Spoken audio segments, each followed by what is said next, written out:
Wish you good health, happiness, and promotion. Retiring, Nanadalan Manghina Pasis. Wow, malaki din. Malaki din ang nakuha. Kay GSIS.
Once again, thank you very much, teachers from Paltok Elementary.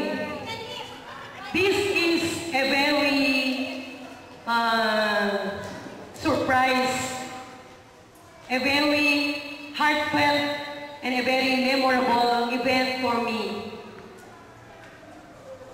I have not had a chance dancing with another one, giving roses, red roses for me. From my birth up to ilan na taon na ako?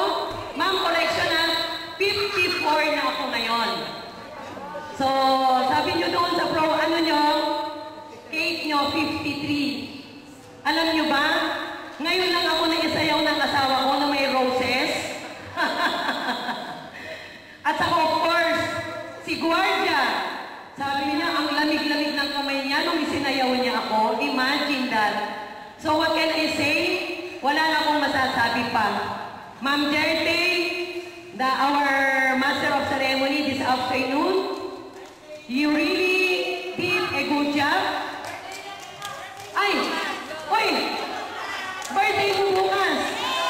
Oh, happy birthday, Jerte! Okay. Okay.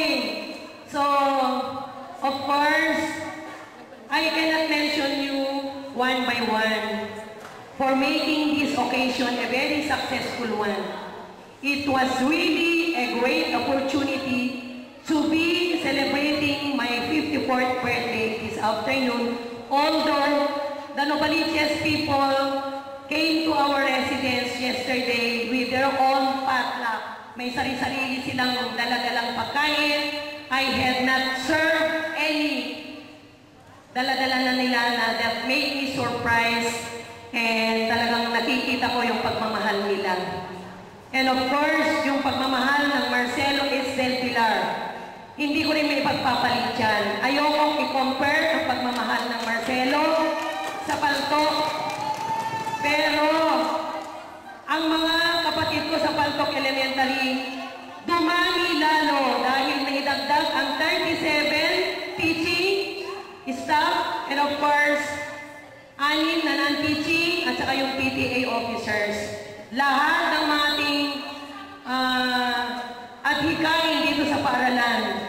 From January to December, may mga nakita na tayong magandang improvement sa atin. wala akong nagawa kung hindi sa tulong nyo at lalo na tulong ng ating buong may kapal. Tama ba yun? And of course, with the special participation of our stakeholders, I cannot say thank you today, up to today only, but I can always thank you till the end of my life. Hindi ko mai-discuss sa inyo, although na nakikita nyo, I don't consider myself as your boss, kagaya ni Ma'am Josie. Totoo yan. Kahit saan ang lakad ng mga Paltok Elementary, kagaya nyo. Mag-meeting tayo, kahit anong kakainin natin dyan, nag-enjoy tayo.